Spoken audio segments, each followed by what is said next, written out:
April 1945. Erfurt, Germany. The war was 3 weeks from ending, and everyone knew it. An American military convoy had stopped in the town square to reorganize after a river crossing. In the confusion of the halt, an American flag had fallen from the lead vehicle and landed in the mud of the cobblestones. A German officer, not a prisoner, not a combatant, a paroled officer waiting for processing, walked past the flag, looked down at it, and spat on it. He did it slowly, deliberately, with the full awareness of the American soldier standing 20 feet away. He straightened up and kept walking. He believed the war was over, and that this made him untouchable. He believed the Americans were too busy winning to care about a gesture.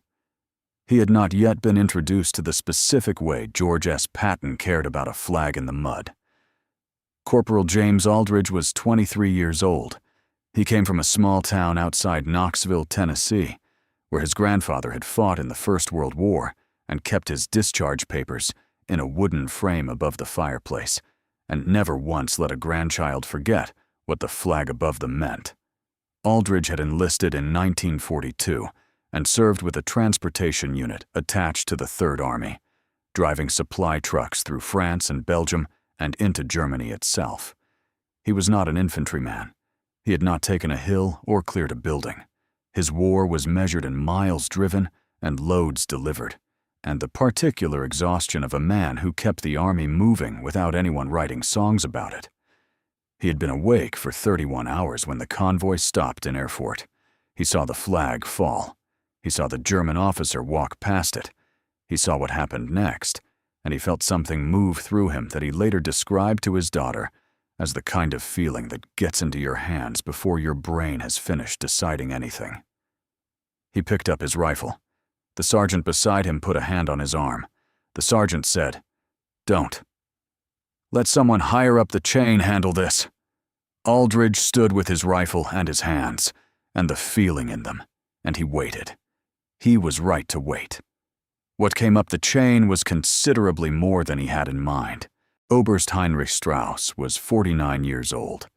He had commanded an infantry regiment on the Western Front until the collapse of the German position in central Germany in late March 1945 had rendered his command non-existent.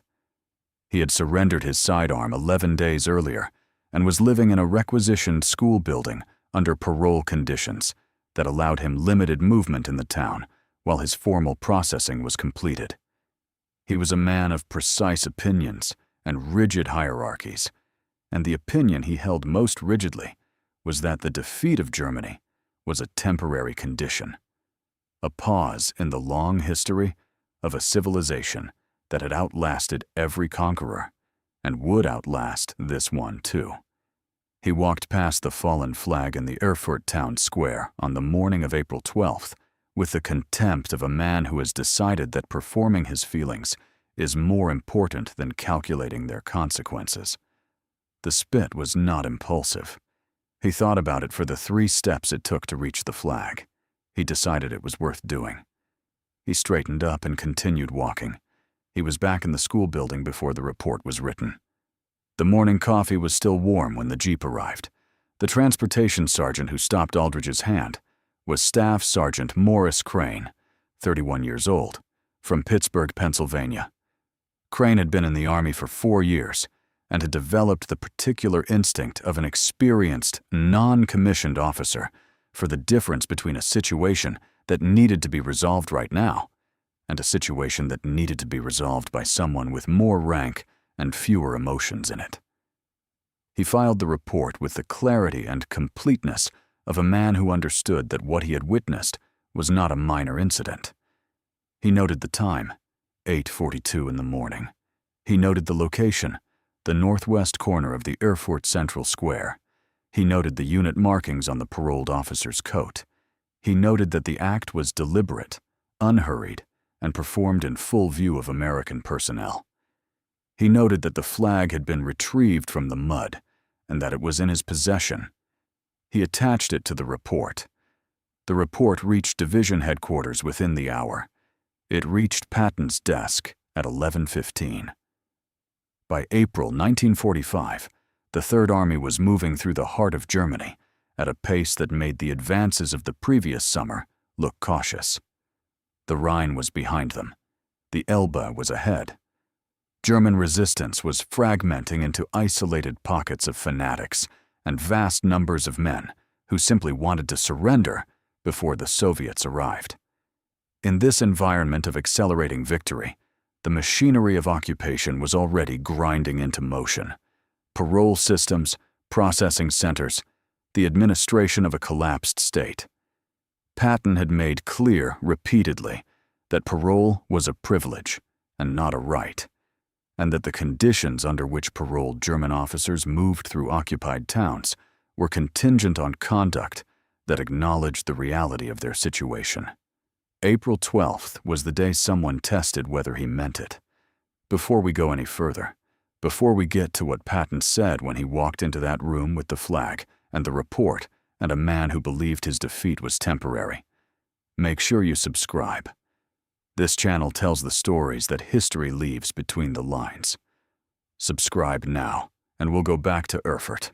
Patton arrived at the school building at 2 in the afternoon. He had the flag with him. Crane's report was in his left hand. He walked past the guards without breaking stride and went directly to the room where Strauss was being held and pushed the door open and stepped inside. He was alone. He had told his aide to wait outside. He looked at Strauss, who had stood up from behind a desk with the automatic reflex of a man who spent 30 years standing up when someone important entered a room. Patton set the flag on the desk between them. He set Crane's report beside it. He looked at Strauss for a long moment. He did not speak immediately. He let the flag and the report sit on the desk, and he let the silence work. Then he said, "I want you to look at what you put on that flag this morning." Strauss looked at the flag. He said, in English that was careful and controlled, "It was an expression of feeling, General, an involuntary reaction to a difficult circumstance." Patton said, "It was not involuntary. You took 3 steps to reach it." Strauss said, "The defeat of Germany is a source of considerable personal pain. I acted without reflection." Patton said, "You acted with complete reflection. The difference between impulsive and deliberate is exactly the thing I am here to discuss with you." He pulled the chair from the corner of the room and sat down. He looked at the flag on the desk. He said, "This flag has been in France and Belgium and Germany. The men who carried it have been in the ground for months. You looked at it in the mud, and you decided to tell me what you thought about that." He paused. "I am going to tell you what I think about what you did." He leaned forward.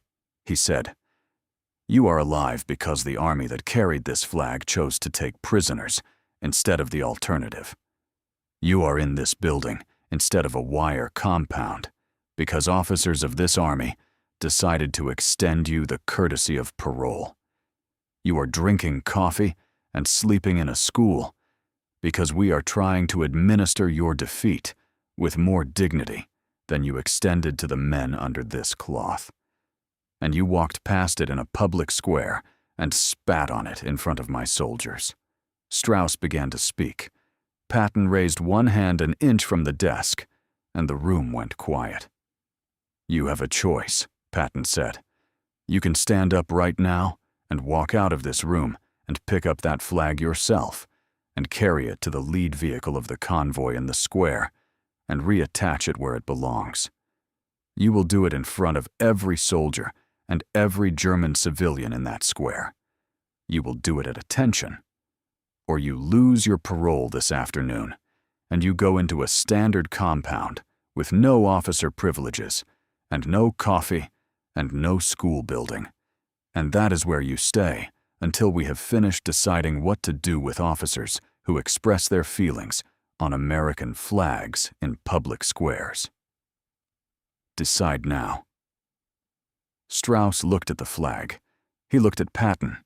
He looked at the window through which the town square was partially visible. He was silent for 11 seconds. Aldridge's sergeant, who was waiting in the corridor, counted them. Then Strauss stood up.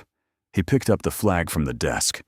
He walked out of the room, down the corridor, out of the school building, across the cobblestones of the Erfurt Town Square, to the lead vehicle of the American convoy. He reattached the flag to its mount. He stepped back. He came to attention. He held it for 10 seconds. Then he turned and walked back to the school building without looking at anyone. Corporal Aldridge was standing 20 feet away. He watched the whole thing. He did not say anything. He got back in his truck. Heinrich Strauss completed his formal processing in May 1945 and was transferred to a standard compound. He was released in 1947, returned to Saxony, now Soviet-occupied, and spent 3 years navigating the East German bureaucracy before relocating to West Germany in 1952. He settled in Frankfurt and worked as a translator until his retirement in 1969. He never spoke publicly about the school building or the flag or what he carried across the square. A colleague who worked beside him for 14 years said Strauss was a man of immense personal pride, who never discussed the war except once at a retirement dinner, when he said simply that he had met George Patton and that Patton had been exactly what people said he was. The colleague asked what he meant. Strauss did not elaborate. Corporal James Aldridge returned to Knoxville in late 1945. He went to work at a hardware distribution company and eventually became a regional manager. He raised 2 daughters. He kept a photograph of the Erfurt Town Square, taken by a soldier in the convoy that morning, on the wall of his home office until he died in 2001. His daughter said he pointed to it exactly once when she was 12 years old and asked what it was. He said, "That is where I learned that waiting is sometimes harder than acting, and sometimes it is exactly right." She did not understand what he meant until she was much older. Patton wrote about the incident in a letter to Beatrice on the evening of April 12th. He wrote, "A German officer spit on one of our flags in a town square this morning in front of my men. I drove to the building where he was being held, and I put the flag on a table between us, and I made him carry it across the square himself and put it back. He did it. He stood at attention when it was done. I do not know what that cost him. I know what it would have cost me. I think that was the point."